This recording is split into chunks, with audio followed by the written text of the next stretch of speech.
जय जगन्नाथ भाई माने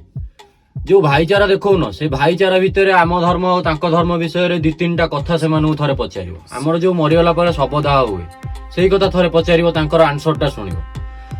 हनुमान चालीसार लाभटा कह हनुमान चालीसा थे शुणेब तांकर रिएक्शनटा और रागटा देख तापर आमर भाई भौणी भितर जो संपर्क आमर जो रक्षाबंधन हुए से रक्षाबंधन विषय कह रिएक्शनटा जान देखा ताको रिएक्शनटा जानी सारा पर आपण मैंने एबे भाईचारा कहीकि डेंगुरा पिटिबे जदि ताले आपण बहुत बड़ कट्टर सनातनी हो पारे भविष्य हणा खाई पारे बुझिले जमती बाहर राज्य में होउची पताका लगेले भी झगड़ा होउची हनुमान चालीसा शुणिले भी झगड़ा होउची सेही झगड़ाटी सेमानकर शिक्षागत योग्यता ही तांको करौची सेमाने एक्चुअली तांको माइंड से नो एई भारत भितर रहिकि भी तांको माइंड टाकू सेमिति वाश करा होउची जेमती से भारत भितर रहिकि भी सामान्य क्रिकेट मैच रे भी